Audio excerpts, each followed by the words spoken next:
বিশ্বনাথ কাল বিকেলে একবার বেরিয়েছিল। আসলে ও এভাবে খুব একটা বাইরে বের হয় না, সেটা বলে রাখাই স্বাভাবিক।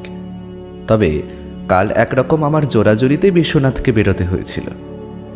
এ কথা বললে মিথ্যা বলা হবে যে ও আমায় সঙ্গে নিতে চায়নি, কিন্তু আমি আসলে চেয়েছিলাম ও একটু একাই বেরুক। সবসময় ওর সাথে থাকাটা আমি নিজেও কেমন যেন একটু অস্বস্তি বোধ করি। ওরও তো মাঝে মাঝে একটু নিজের মতো করে সময় কাটানো দরকার। তাই আমায় যখন বিশ্বনাথ যাওয়ার জন্য বলল, তখন আমি বললাম, না বিশ্বনাথ, আজ আর বেরোতে ইচ্ছে করছে না, বুঝলে? গাটা কেমন যেন গরম বলে মনে হচ্ছে। আমার কথা শুনে ওর কপালে চিন্তার ভাঁজ দেখা দিল। হরি বলে উঠল, সেই কি দাদা বাবু, তোমার আবার জ্বর এলো নাকি? না না, আসলে কাল রাতে শোয়ার সময় ঘরের জানলাটা বন্ধ করতে ভুলে গিয়েছিলাম। আর কাল সারা রাত ধরে যা বৃষ্টি হয়েছে, বৃষ্টির হাওয়ার ছাদ বোধহয় ঘরে এসে ঢুকেছিল। সেই জন্যেই সামান্য একটু। তোমরা চিন্তা করো না, ও ঠিক হয়ে যাবে। সৌরভ, নতুন বর্ষা শুরু হয়েছে, এ সময়টা একটু সাবধান থাকা দরকার। অযথা শরীর খারাপ বাঁধিয়ে কিন্তু লাভ নেই। আমাদের হাতে তো কোনো কেস নেই এখন, তাই এখন বেরিয়ে পড়ার ব্যাপারটাও নেই। যাই হোক, সেসব কথা থাক। তুমি বরং তাড়াতাড়ি বেরিয়ে পড়ো, আমি ঘরেই থাকি। বিশ্বনাথের প্রবল আপত্তি আর প্রশ্নর পরেও আমি তাকে একরকম জোর করেই ঘুরতে পাঠিয়ে দিলাম। তারপর নিজের ঘরে এসে ডায়েরি খুলে আগের কেসের ব্যাপারটা লিখে রাখতে শুরু করলাম। সত্যি কাল রাতে দারুণ বৃষ্টি হয়েছে। আমার ঘরের জানলা খোলা ছিল, তবে জানলা দিয়ে ঠান্ডা এসে আমার জ্বর বাঁধাতে পারেনি। ও কথাটা আমি মিথ্যে বলেছি। একরকম ওকে বাইরে পাঠানোর জন্যই মিথ্যের আশ্রয় আমায় নিতে হয়েছে। তবে মিথ্যে যদি ভালো কিছুর জন্য হয়, তাহলে সেটা আর মিথ্যে হয় না, আধা আধি সত্য হয়ে যায়। আমি একাই আমার ঘরে বসে লিখে চলছিলাম। মাঝে একবার হরি এসে আমায় চা দিয়ে গেল। হরির এই ব্যাপারটা খুব ভালো, তাকে মুখ ফুটে বারবার বলতে হয় না, সে ঠিক সময় বুঝে আমায় চা দিয়ে যায়। চায়ের কাপে একটা চুমুক দিয়ে কাপটা নামিয়ে রেখেছি, এমন সময় বিশ্বনাথের ঘরের টেলিফোনটা বেজে উঠল। আমি উঠে গিয়ে রিসিভারটা কানে ধরতেই অপর প্রান্ত থেকে গলা ভেসে এলো, হ্যালো হ্যালো, হ্যাঁ বিশ্বনাথবাবু, নমস্কার, আমি গিরিশ তালুকদার বলছি। মাফ করবেন, আমি বিশ্বনাথ নই। অপর প্রান্তের ভদ্রলোক সামান্য ইতস্তত করলেন বলে মনে হলো। তারপরে বললেন, ও, টেলিফোন নাম্বারটা কি তাহলে ভুল হলো? আসলে আমায় তো এই নাম্বারটাই বললো। না না, নাম্বার ঠিকই আছে। আসলে বিশ্বনাথ এখন বাড়িতে নেই, আমি সৌরভ বলছি। আপনার কি দরকার বলুন, আমি বিশ্বনাথ এলে তাকে বলে দেব। অপর প্রান্তের ভদ্রলোক খানিকটা যেন আশ্বস্ত হলেন। তারপর বললেন, ও আচ্ছা আচ্ছা, আপনি সৌরভবাবু। আরে আপনাকে আমি চিনি, তবে আপনি আমাকে চিনবেন না। বিশ্বনাথবাবুর সাথে একটা গুরুত্বপূর্ণ বিষয়ে একটু কথা বলার ছিল। তা তিনি কখন ফিরবেন বলতে পারেন? আমি তাহলে আরও একবার না হয় ফোন করে নেব। বুঝতে পারছিলাম ভদ্রলোক কোনো কারণে আমায় ব্যাপারটা খুলে বলতে চাইছেন না, আর সেটাই স্বাভাবিক। তাই বললাম, আপনার টেলিফোন নাম্বারটা আমায় বলুন, আমি লিখে নিচ্ছি। বিশ্বনাথ ফিরে এলে না হয় আমি তাকে টেলিফোন করতে বলে দেবো। হ্যাঁ হ্যাঁ, সেটাই ভালো হবে সৌরভবাবু।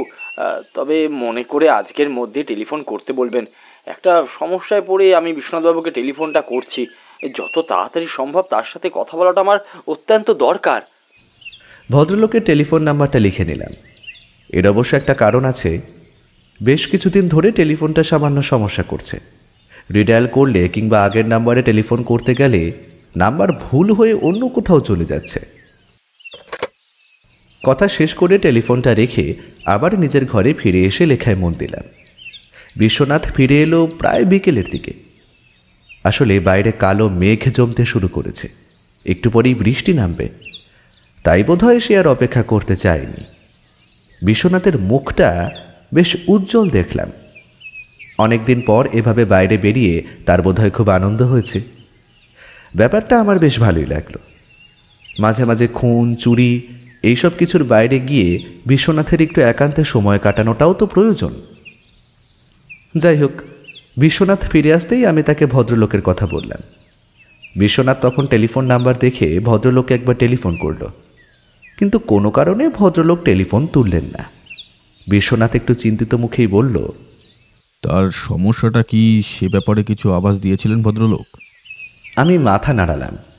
তিনি যে আমায় কিছুই বলতে চাননি সেটা বিশ্বনাথকে জানাতে বিশ্বনাথ চুপ করে বসে রইল কিছুক্ষণ। তারপরে বলল, ভদ্রলোক নিজের সময় মতোই টেলিফোন করে নেবেন। ভদ্রলোক টেলিফোনটা করলেন বেশ রাত্রের দিকে। তখন আমি আমার ঘরেই ছিলাম। বিশ্বনাথ আমার ঘরে এসে ঢুকতে ঢুকতে বলল, গিরিশবাবু টেলিফোন করেছিলেন সৌরভ, ভদ্রলোক কাল সকালে একবার আমাদের বাড়িতে আসবেন। ভদ্রলোক বোধহয় কোনো একটা সমস্যায় জর্জরিত রয়েছে, তবে সমস্যাটা কি সেটা বোধহয় আমি সামান্য বুঝতে পারছি। ব্যাপারটা তার পারিবারিক কিছু নিয়ে হবে, কারণ ভদ্রলোক ভীষণ উদ্বিগ্ন রয়েছেন, আর তিনি কথা বলছেন খুব চাপা স্বরে। তার মানে বাড়িতে কেউ ব্যাপারটা জানতে পারলেও যে একটা সমস্যা হতে পারে সেটাও তিনি জানেন। তবে সৌরভ, মনে হচ্ছে কোনো একটা... কথাটা বলতে বলতে বিশ্বনাথ থেমে গেল। তারপরে বলল, আচ্ছা থাক, কাল সকালে ভদ্রলোক এসে নিজের মুখেই সব বলুক, তারপর না হয় ব্যাপারটা নিয়ে ভাবা যাবে। আমিও তার কথায় সায় দিলাম। তিনি এসে না বলা পর্যন্ত শুধু শুধু ব্যাপারটা নিয়ে এটা ওটা ভেবে তো কোনো লাভ নেই। তারপর দেখা যাবে আমরা যা ভেবেছি তার কিছুই নয়। বিশ্বনাথের সাথে আমার আর সে বিষয়ে কোনো কথা হলো না। আমরা অপেক্ষা করতে লাগলাম পরদিন সকালেই গিরিশ তালুকদারের আমাদের বাড়িতে আসার জন্য।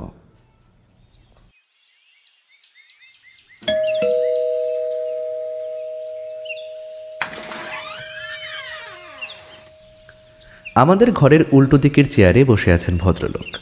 তার পরনে একটা কালো রঙের প্যান্ট আর নীল রঙের জামা। ভদ্রলোক যে রীতিমতো আধুনিকতা অবলম্বন করে চলেন তা বোঝা যায়। তার মাথার চুল থেকে পায়ের জুতো পর্যন্ত আধুনিকতার ছাপ রয়েছে। তবে ভদ্রলোকের বয়স একটু বেশি বলেই মনে হলো। গোটা মুখে বয়সের ছাপ পড়েছে। গিরিশবাবু চায়ের কাপে চুমুক দিয়ে বললেন, বিশ্বনাথবাবু, আমি যে কী সমস্যায় পড়ে আপনার কাছে এসেছি তা আপনি হয়তো বুঝতে পারবেন না। আপনার কাছে সমস্যাটা খুব একটা বড় নাও মনে হতে পারে। ভুল করছেন গিরিশবাবু, প্রতিটি সমস্যাই বড়।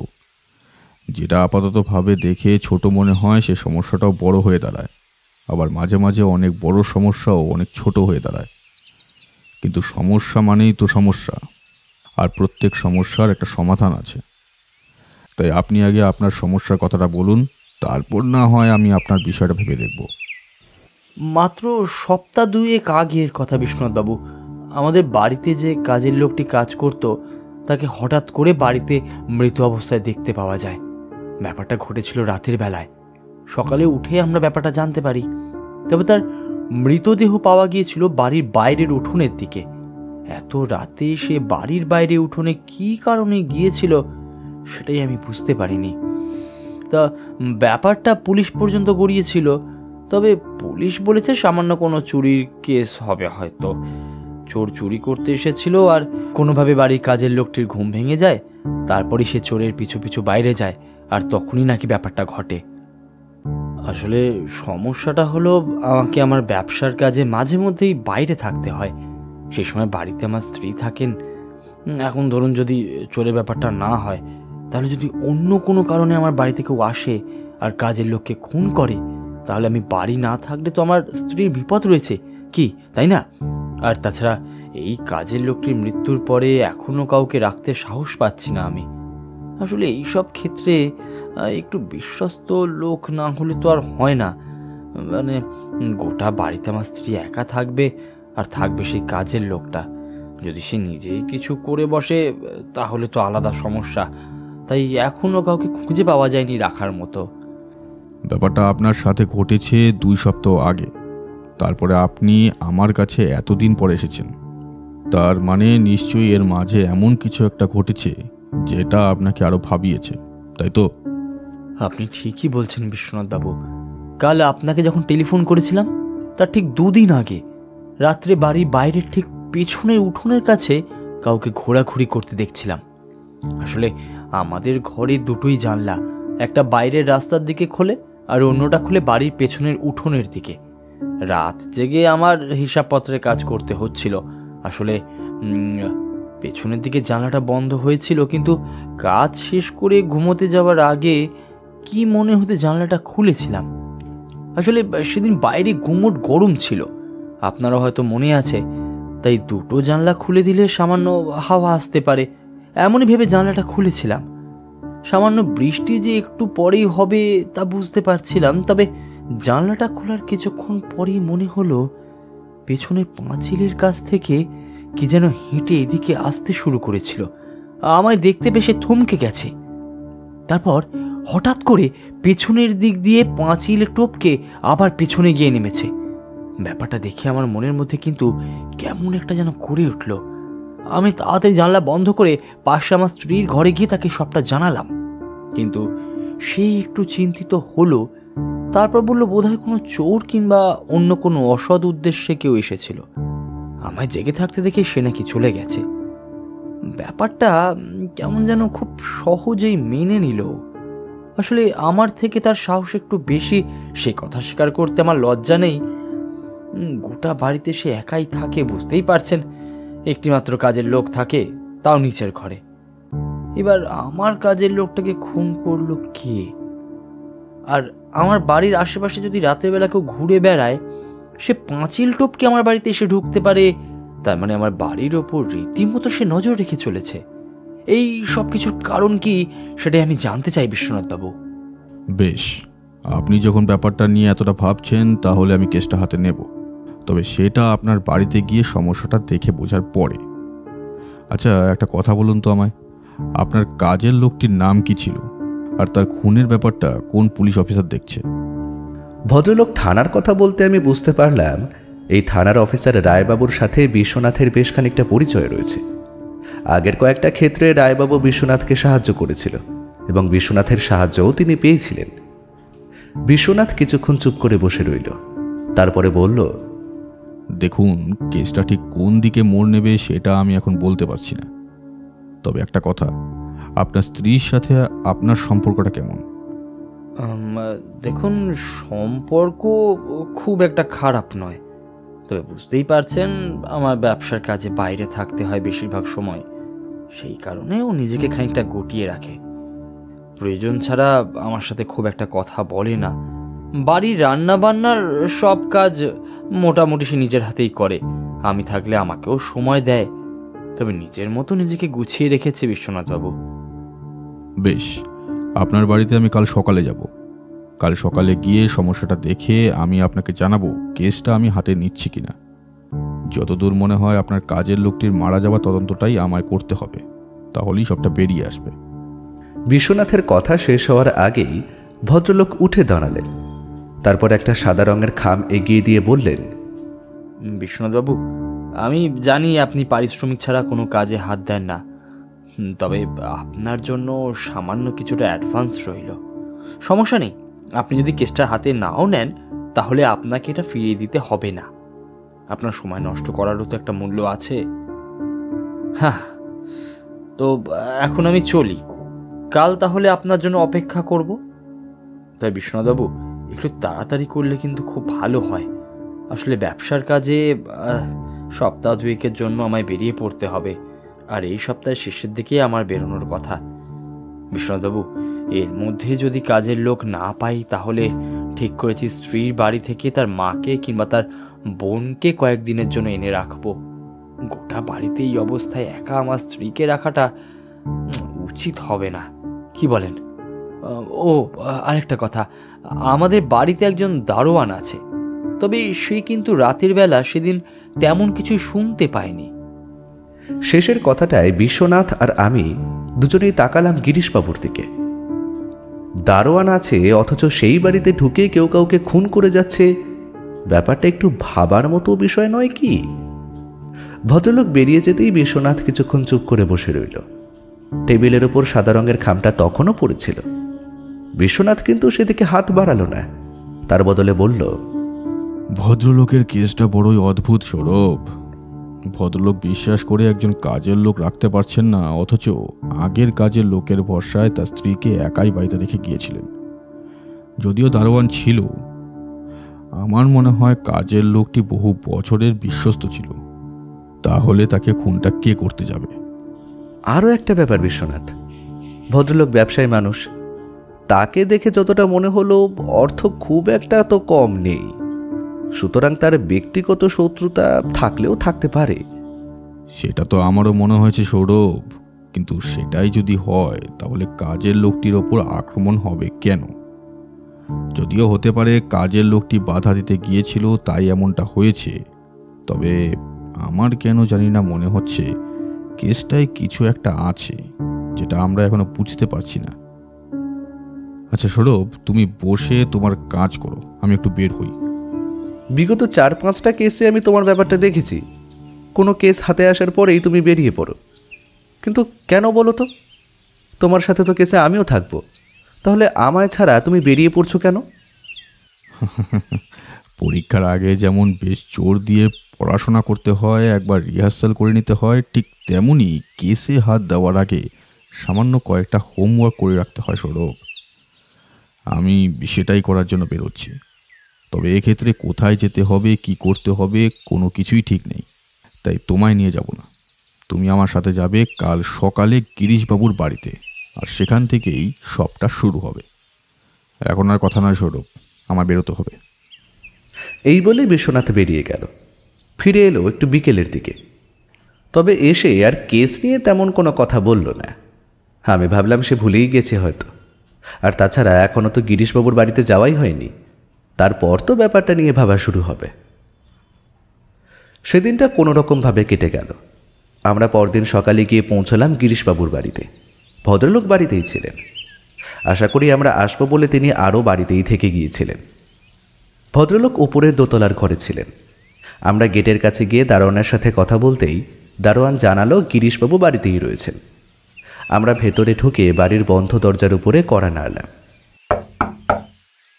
কিছুক্ষণ পর এক ভদ্রমহিলা এসে দরজাটা খুলে দিল।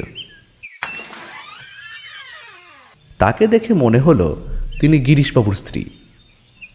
বিশ্বনাথ নিজের পরিচয় দিতেই তিনি নমস্কার করলেন এবং জানালেন গিরিশবাবু নাকি তাকে আমাদের কথা বলেছে। আমরা নিচের বসার ঘরে গিয়ে বসতেই একটু পরে গিরিশবাবু ঘরে এসে ঢুকলেন। তারপরে বললেন, যাক, সময় বার করে আপনি তাহলে সত্যিই এসে পড়েছেন, ভালোই হয়েছে। আমার খুব তাড়াতাড়ি বেরিয়ে যেতে হবে, ধরুন এই 3 তারিখের মধ্যেই বেরিয়ে যেতে হবে। তার আগেই ব্যাপারটা আর একটা ফয়সলা করে যেতে চাই। কেন বলুন তো, আপনাকে এত তাড়াতাড়ি বেরিয়ে যেতে হচ্ছে কেন? আসলে হঠাৎ করে একটা কাজ পড়ে গেছে, তবে যে কদিন আছি আমি আপনাকে সাহায্য করব। এখন বলুন, প্রথমে আপনারা কোন জায়গাটা দেখবেন? মানে কোনো জায়গা নাকি ওপরে আমাদের ঘরগুলো দেখবেন? ও, তার আগে বরং একটু চা খেয়ে নিন। হ্যাঁ, এই সরলা, বিশ্বনাথ ও সৌরভবাবুদের জন্য একটু চা করে দিও তো। আমরা বসে রইলাম। একটু পরেই গিরিশবাবুর স্ত্রী চা নিয়ে আমাদের দিয়ে তিনিও আমাদের পাশের একটা চেয়ারে এসে বসলেন। আমরা 4 জন চা খেতে খেতে কথা বলতে শুরু করলাম। আপনার যে কাজের লোকটি ছিল সে কত বছরের পুরনো? বিশ্বনাথবাবু, সেই লোকটি আমার বাড়িতে ছিল ওই বছর 10-এর বেশি তো হবেই। গ্রাম ছেড়ে শহরে এসেছিল, তারপর আমাদের বাড়িতেই এসে জুটেছিল। তারপর থেকে কখনোই কোথাও যায়নি। আর হ্যাঁ, মাঝে মাঝে গ্রামে ফিরে যেত, তবে তাছাড়া তেমন আর কিছু নয়। এভাবে যে তাকে খুন হতে হবে বিশ্বনাথবাবু, আমি তা ভাবতে পারিনি। সেদিন তো আপনি বাড়িতে ছিলেন না আশা করি, কিন্তু সরলা দেবী তো ছিলেন। আপনি কিছু দেখেছিলেন সরলা দেবী?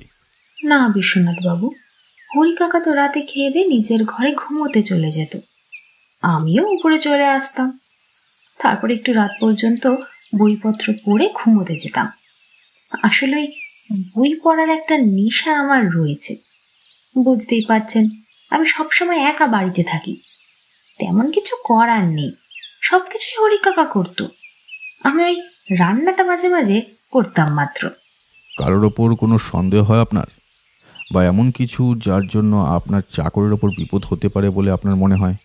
বিশ্বনাথবাবু, হরি কাকা তো এখানেই থাকতেন, মাঝে মাঝে গ্রামে যাওয়া ছাড়া বাড়ির বাইরে বাজার দোকান সমস্ত কাজকর্ম তিনিই করতেন।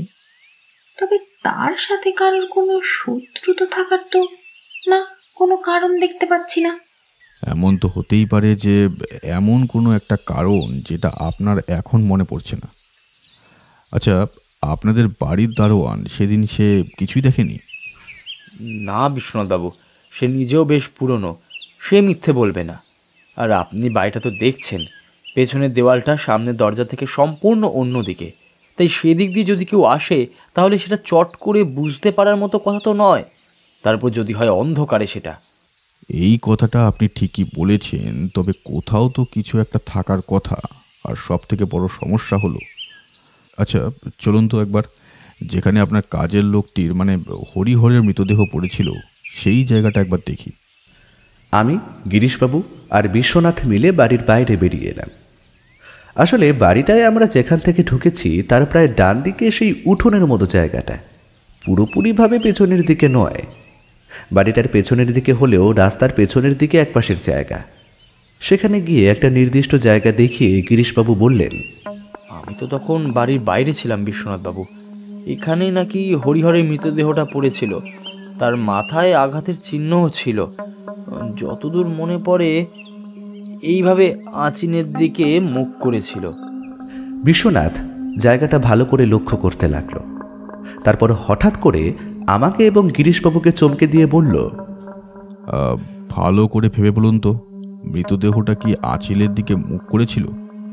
মানে এমন নয় তো মুখটা নিচের দিকে, মাথাটা উপরের দিকে, আর মাথার ঠিক পেছনে আঘাতের চিহ্ন ছিল? বিশ্বনাথবাবু, অন্তত পুলিশ আমার স্ত্রীকে এটাই বলেছে, কিন্তু আপনি এতটা নিশ্চিতভাবে কি করে বলছেন? বিশ্বনাথের মুখে প্রথম হাসির চিহ্ন দেখা গেল। বিশ্বনাথ কেমন একটা অদ্ভুতভাবে হেসে গিরিশবাবুর দিকে তাকিয়ে বলল, কেসটা আমি নিলাম গিরিশবাবু, তবে তার জন্য আমায় কালকের দিনটা খুব খোঁজখবর করতে হবে। আর যে পুলিশ অফিসার এই খুনের ব্যাপারটা দেখছিলেন তার সাথে একটু কথা বলতে হবে। তবে আপনাকে একটা কাজ করতে হবে গিরিশবাবু, পারবেন? গিরিশবাবু বিশ্বনাথের কথাবার্তা আর তার মুখের ভাব দেখে কেমন যেন অবাক হয়ে গিয়েছিল। সেভাবেই বলল, অবশ্যই করব, কেন করব না? আপনি আমায় সাহায্য করবেন আর আমি আপনার জন্য সামান্যটুকু করতে পারবো না? কি করতে হবে শুধু আপনি আমাকে বলুন। করতে হবে, তবে এখন নয়, যথা সময়ে আমি আপনাকে বলে দেব। ও আরেকটি কথা, আপনি বাইরে যাচ্ছেন কবে? আজ থেকে 4 দিন পর, তাই তো? বেশ বেশ বেশ, তবে এখন চলুন আমরা একবার আপনার ঘরটি দেখি এবং তারপর দারোয়ানের সাথে কথা বলতে হবে। আমরা 3 জন মিলে দোতলায় গিরিশবাবুর ঘরে এসে ঢুকলাম। ঘরের ভেতর জানলার কাছে বিছানা, তাছাড়া একটা আলমারি রয়েছে আর একটা টেবিলের উপরে কাগজপত্র ছড়িয়ে ছিটিয়ে রাখা। ঘরের মধ্যে ঘুরতে ঘুরতে একটা জানলার কাছে গিয়ে দাঁড়িয়ে সামনে রাস্তার দিকে তাকিয়ে রইল বিশ্বনাথ। তারপরে বলল, আপনার নিজের কি মনে হয় হরিহরের সাথে এমনটা হওয়ার কোনো কারণ রয়েছে? আসলে সেই কথাটা কিন্তু আমি নিজেও ভেবেছি বিশ্বনাথবাবু। তবে কি বলুন তো, তার সাথে কারো কোনো ব্যক্তিগত শত্রুতা তো অনেক দূর, তার সাথে কারো খুব একটা ভালোভাবে কথাও কোনোদিনও হয়নি। তাহলে শত্রু থাকবে কিভাবে বলুন তো? আর হ্যাঁ, তাছাড়া চোরের ব্যাপারটা হতে পারে, কিন্তু সেটাই যদি হয় তাহলে আমি যেদিন বাড়ির পেছনে অন্ধকারে একজনকে দেখলাম সেটা তবে কি? আচ্ছা আচ্ছা বলুন তো, একটা খুন করার পরে দ্বিতীয়বার চোর কি আবার আসবে বলে আপনার মনে হয়? গিরিশবাবুর কথা শুনে বিশ্বনাথকে বেশ চিন্তিত মনে হলো। তারপরে বলল, একটা খটকা রয়েই যাচ্ছে গিরিশবাবু, কিন্তু সেটা যে কি সেটা স্পষ্টভাবে আমি বুঝতে পারছি না। একটা কথা বিশ্বনাথবাবু, যদি চোর আসে তাহলে তো সে কিছু একটা নিয়ে যাওয়ার চেষ্টা করবে, কিন্তু এ বাড়ির থেকে এমন কিছুই কিন্তু চুরি যায়নি। তবে দারোয়ান যখন হরিকাকা চিৎকার শুনে ওখানে এসেছিল তখন সে নাকি কাউকে চলে যেতে দেখেছে। তবে অন্ধকারে তার ভুলও হতে পারে, এটা সে বারবার স্বীকার করছে। সেটাই সমস্যা গিরিশবাবু, এ বাড়িতে আসার কোনো একটা কারণ তো আছে, আসল মোটিভটা আমরা বুঝতে পারছি না। আপনি যদি আমার স্ত্রীর ঘর কিংবা আরো অন্য কোথাও দেখতে চান তাহলে দেখতে পারেন, কিন্তু হ্যাঁ হ্যাঁ চলুন। আমরা এরপর গিরিশবাবুর স্ত্রীর ঘরের দিকে এগিয়ে গেলাম। তার ঘরের দরজা ভেতর থেকে বন্ধ ছিল। দরজায় নক করতেই তিনি দরজা খুলে দিলেন। এই ঘরটাও গিরিশবাবুর ঘরের থেকে পার্থক্য খুব একটা বেশি নয়। পার্থক্য বলতে একটা বড় আয়না আর আয়নার সামনে প্রসাধনী সামগ্রী। ঘরের মধ্যে দেওয়াল জুড়ে কিছু বড় বড় ছবি, আরও অনেক কিছুই রয়েছে। এই ঘরটা বেশ সাজানো গোছানো, সেটা দেখলেই বোঝা যায়। বিশ্বনাথ ঘরে ঢুকে ইতস্ততভাবে ঘুরতে লাগলো। তবে এই ঘরের দুটো জানলাও এমনভাবে যে একটা জানলা দিয়ে সামনের রাস্তা দেখা যাবে আর অন্য জানলা দিয়ে পেছনের দিকটা। দেখলাম বিশ্বনাথ চুপ করে কি যেন ভাবতে লাগলো। এখানে একটা কথা বলে রাখা দরকার, গিরিশবাবুর স্ত্রীকে দেখে কিন্তু মনে হয় তার বয়সটা অনেকটাই কম। অন্তত তাদের দুজনের বয়সের তফাতটা যে বেশি সেটা তাদের দুজনকে দেখলেই বোঝা যায়। সরলা দেবী একসময় বললেন, বিশ্বনাথবাবু, আমরা খুঁজে দেখেছি, আমাদের ঘর থেকে কোনো কিছুই চুরি যায়নি। তবে নিচে বসবার ঘরে আমার যতদূর মনে আছে আমি একটা পেতলের গণেশ মূর্তি কিনে সাজিয়ে রেখেছিলাম। তবে সেটা বেশ কিছুদিন হলো দেখতে পাচ্ছি না। হতেই পারে মনের বলে অন্য কোথাও দেখেছি, কিন্তু তবুও। আপনি নিজেও কি এটাই মনে করেন যে সে রাতে চোর এসেছিল আর চোর ফিরে যাওয়ার সময় হরিহরের কাছে বাধা পেয়ে তাকে আক্রমণ করে? এটা ছাড়া এই গোটা ব্যাপারটায় আর অন্য কোনো ধারণা আছে আপনার কাছে? বিশ্বনাথ কোনো কথা বলল না। জানলা দিয়ে পেছনে দেওয়ালের কাছে বেশ কিছুক্ষণ তাকিয়ে রইল। একবার দারোয়ানের সাথে একটু কথা বলতে হবে, আসুন তো। বিশ্বনাথ, আমি ও গিরিশবাবু গেটের দিকে এগোতে লাগলাম। আমি বুঝতে পারলাম গিরিশবাবু কেমন অবাক হয়ে আমাদের দিকে তাকিয়ে আছে। তবে শুধু তিনি কেন, আমি নিজেও তো অবাক হয়ে রয়েছি।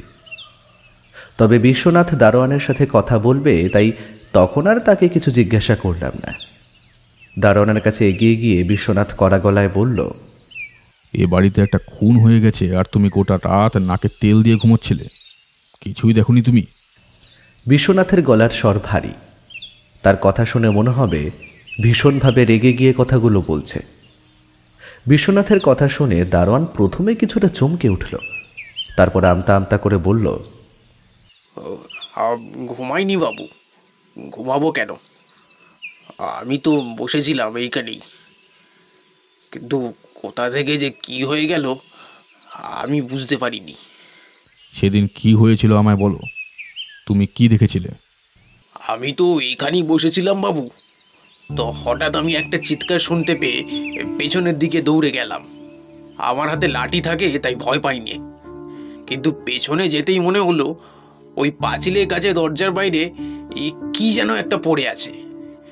সামনে এগিয়ে গিয়ে দেখি হরিহর কাকা, মাথায় আঘাত লেগেছে।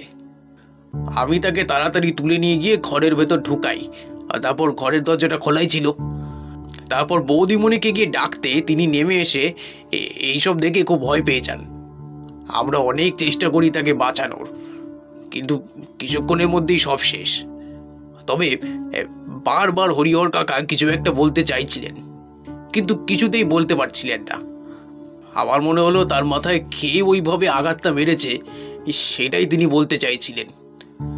তবে কেন যেন আমার মনে হয়েছিল বাবু, পাঁচিলের কাছ থেকে আমি কাউকে হয়তো চলে যেতে দেখেছি, তবে অন্ধকারের জন্য ঠিকভাবে বলতে পারবো না। এই সমস্ত ব্যাপারগুলো তুমি পুলিশকে জানিয়েছিলে? হ্যাঁ বাবু, তবে পুলিশ সন্দেহ করছে যে কোনো চোর এসেছিল বাড়িতে, আর কোনোভাবে তার সামনে হরিহর কাকা পড়ে যায়, তাই এই অবস্থা। একটা কথা বলো তো, তোমার হরিহর কাকা যখন মাথায় আঘাত পেয়ে মাটিতে পড়েছিল তখন তার মাথাটা কোন দিকে ছিল? মানে তার মুখটা কি মাটির দিকে ছিল? হ্যাঁ বাবু, কিন্তু আপনি কি করে জানলেন? তার মাথাটা আঁচিলের দিকেই ছিল। মনে হচ্ছিল ঘর থেকে বেরিয়ে এসে বাইরে দাঁড়াতেই মাথায় আঘাতটা পেয়েছেন। আর তাছাড়া আরও একটা ব্যাপার ছিল বটে, তার মুখটা ছিল নিচের দিকে মাটিতে। আর আমি যখন তাকে গিয়ে তুললাম তখন পিছনের দরজার দিকে তাকিয়ে কিছু একটা দেখতে চাইছিলেন, কিন্তু সেখানে তো কেউ ছিল না বাবু। ঠিক আছে ঠিক আছে, তোমায় অনেক ধন্যবাদ। তবে যদি আরও কিছু মনে পড়ে সেটা তুমি আমায় জানাবে, ঠিক আছে? কাল আর হবে না, আমি একবার পরশু দিন আসবো। তবে সাবধান, এই কদিন কিন্তু একটু ভালোভাবে বাড়ি পাহারা দেবে। বিশ্বনাথের কথা শুনে দারোয়ানের চোখে মুখে একটা ভয় জড়িয়ে উঠল। আমি বুঝতে পারছিলাম সে হয়তো ভাবছে আবার যদি এই বাড়িতে কেউ আক্রমণ করে। রাতের বেলা তাকেই তো বাইরে পাহারা দিতে হয়। বোধহয় এটা ভেবেই সে ভয় পেয়ে গিয়েছিল, তবুও মুখে বলল, ঠিক আছে, আপনি যা বলবেন। আমি জানি আপনি গোয়েন্দা বাবু, হরিহর কাকার খুনের ব্যাপারটা তদন্ত করতে এসেছেন, এ কথা আমায় বাবু বলেছে। বিশ্বনাথ সামান্য হেসে আমাকে নিয়ে গিরিশবাবুর বাড়ি থেকে বাইরে বেরোলো। তারপর বলল, কি মনে হচ্ছে সৌরভ? দেখো, চোরের ব্যাপারটাই খুব বেশি সম্ভাব্য বলে তো আমার মনে হচ্ছে। তুমি দেখেছো গিরিশবাবুর বাড়িতে নিচের তলায় আর উপরের তলায় বেশ কিছু জিনিসপত্র ছড়িয়ে ছিটিয়ে রয়েছে। আর সরলা দেবী তো নিজেই বললেন একটা পিতলের গণেশ মূর্তি নাকি পাওয়া যাচ্ছে না। আমার তো এখন মনে হচ্ছে ওই মূর্তিটা নিয়ে চোর পালাতে গিয়েছিল আর কোনোভাবে হরিকাকার সামনে পড়ে যায়, তাই তার মাথায় মূর্তিটা দিয়ে আঘাত করেই সে পালিয়ে যায়। আর সে পালানোর সময় তাকে দারোয়ানও দেখেছিল। গোটা ব্যাপারটা তাহলে এভাবেই তো মিলে যাচ্ছে। গোটা ব্যাপারটা তো এভাবে মিলছে না সৌরভ, একটা ফাঁক থেকেই যাচ্ছে। দেখো, যদি চোর মূর্তিটা নিয়ে পালানোর সময় হরিহরের সামনে পড়ে, তাহলে তাকে বাইরে পড়ে থাকতে পাওয়া গেল কেন? হরিহর দরজা খুলে বাইরে যাবে, তারপর চোর ভেতরে ঢুকবে, এটা তো হতে পারে না।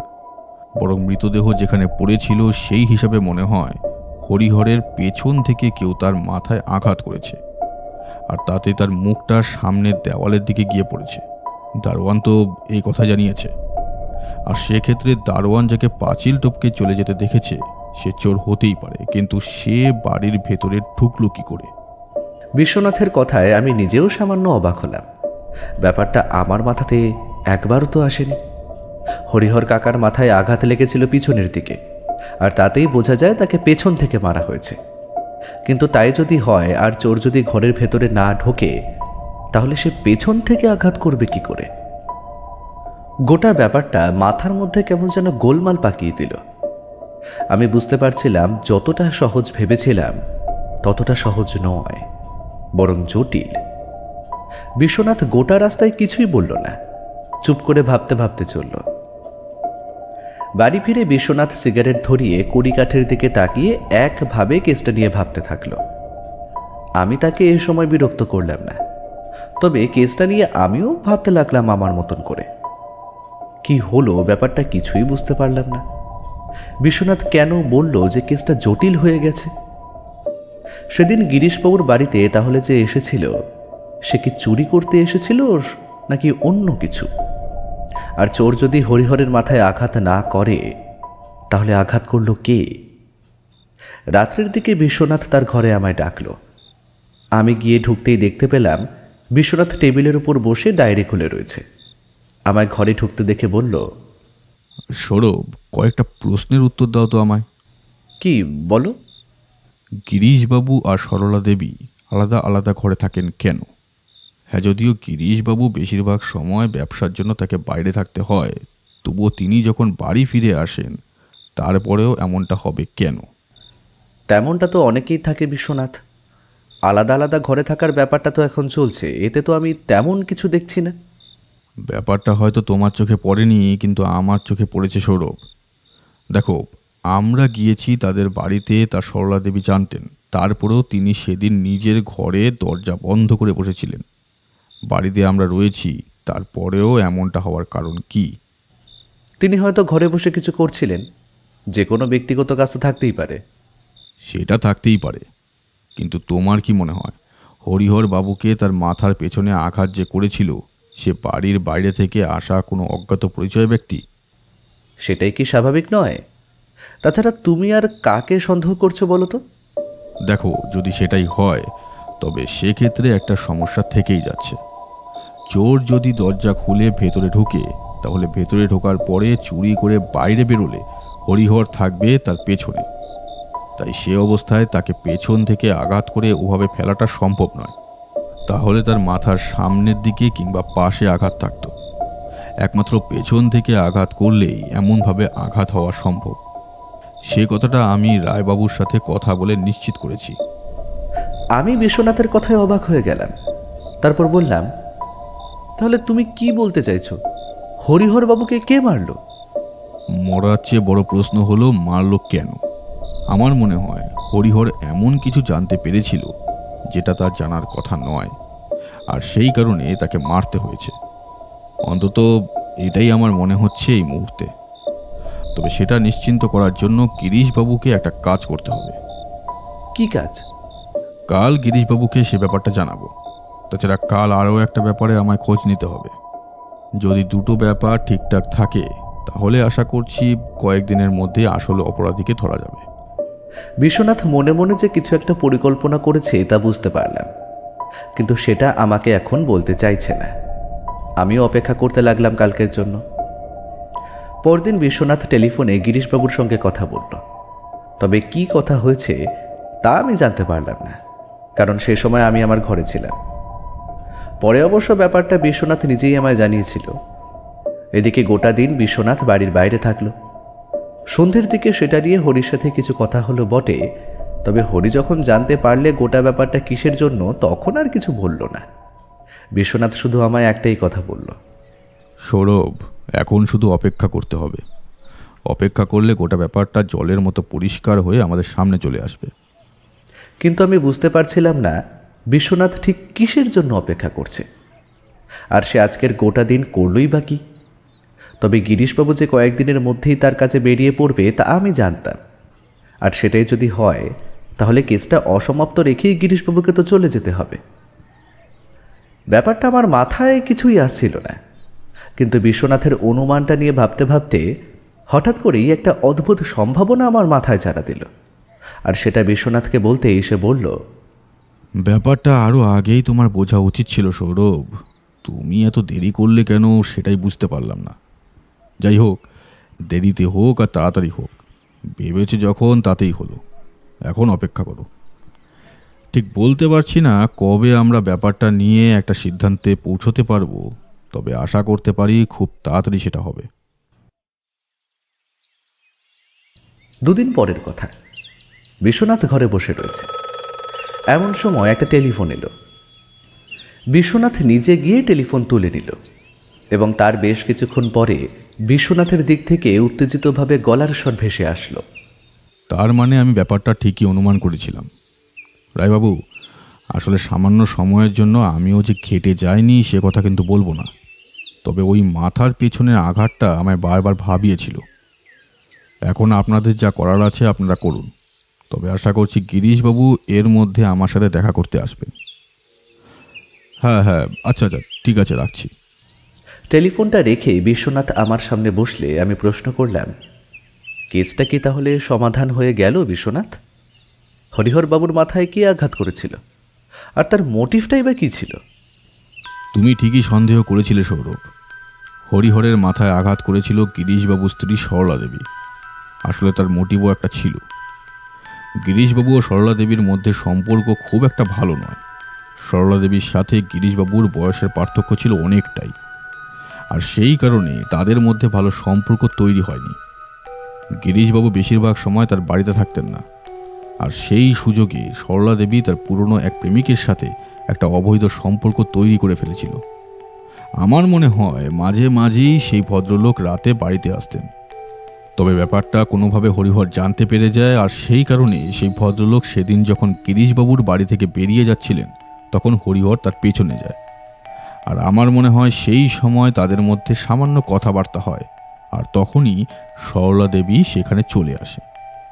কোনো কিছু না পেয়ে সেই পিতলের মূর্তি তুলে হরিহরের মাথায় আঘাত করেন তিনি, কিন্তু তাতে যে হরিহর মারা যাবেন সেটা তিনি ভাবতে পারেননি। এদিকে চিৎকার শুনে দারোয়ান চলে আসে, তাই দুজনে পালিয়ে যায়।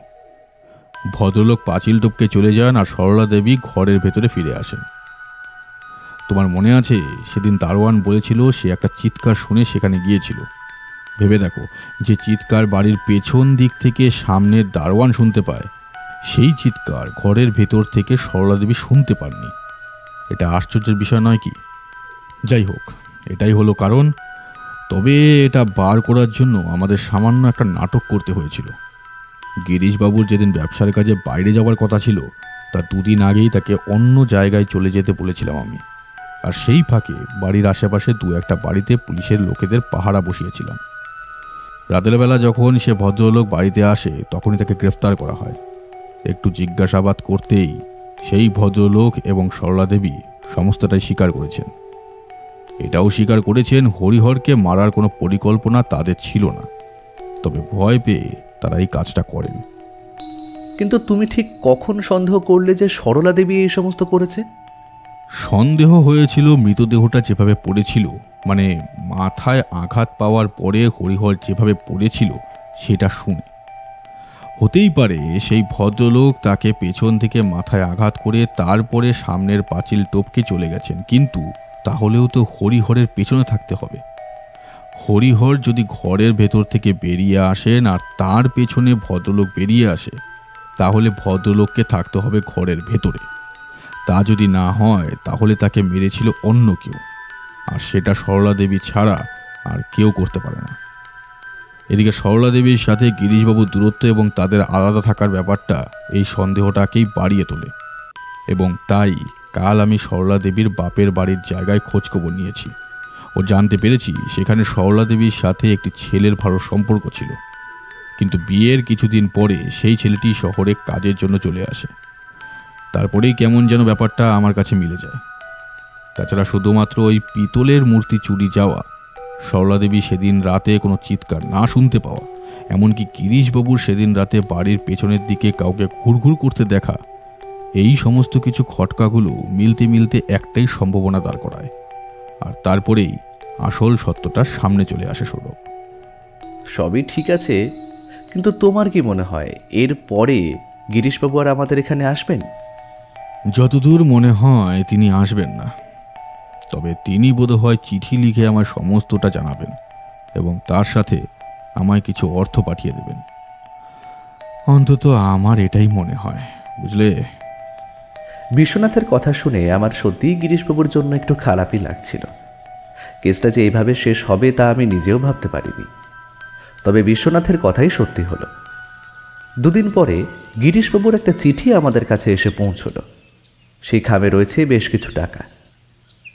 হরি জানালো চিঠিটা এক ভদ্রলোক তার হাতে দিয়ে বিশ্বনাথকে দিতে বলেছে। বিশ্বনাথ চিঠিটা খুলে পড়তে শুরু করলো। বিশ্বনাথবাবু, আপনি আমায় যা সাহায্য করলেন তা আমি কখনো শোধ করতে পারবো না। তবে আপনার সামনে দাঁড়িয়ে এই কথাগুলো বলার মতো মানসিক অবস্থা আজ আমার নেই। আমি বাড়িটা ছেড়ে দিচ্ছি। যত তাড়াতাড়ি সম্ভব বাড়িটা বিক্রি করে আমি ব্যবসার কাজে শহরে বাইরে চলে যাব। তবে আপনাকে আপনার প্রাপ্য থেকে আমি বঞ্চিত করব না বিশ্বনাথবাবু। তবে তবে ব্যাপারটা যে এমনভাবে শেষ হবে তা আমি ভাবতে পারিনি। আপনি ছাড়াই কথাগুলো বলার মতো আমার আর কেউ নেই, তাই আপনাকে বললাম। ব্যাপারটা আমি নিজে বুঝতে পারতাম না তা কিন্তু নয়। আমি বুঝতে পারতাম যে আমাদের মধ্যে একটা দূরত্ব তৈরি হয়েছে, তবে কখনো আমি সেটা নিয়ে তেমন কিছু বলতাম না, কারণ বুঝতেই পারছেন না আমাদের মধ্যে পার্থক্যটা ছিল অনেক বেশি। বিশ্বনাথবাবু, আমি ভেবেছিলাম সময় সাপেক্ষে আমি তাকে অনেক কিছু দিয়ে হয়তো তার মন জয় করতে পারবো, কিন্তু সেটা আর হলো না। তবে তাই বলে সে একজন খুনি হয়ে উঠবে, না না, সেটা আমি কখনোই চাইনি। তবে যা হবার তা তো হয়েই গেছে। আপনারা ভালো থাকবেন। ভবিষ্যতে আর কখনো আমাদের দেখা হবে বলে আমার মনে হয় না। সৌরভবাবুকে আমার ভালোবাসা জানাবেন। ইতি, গিরিশ তালুকদার। বিশ্বনাথ পড়া শেষ করে জানলার দিকে তাকিয়ে রইল। আমারও কেমন যেন অদ্ভুত লাগছিল। আমিও কিছুই বলতে পারলাম না, তাই চুপ করেই রইলাম।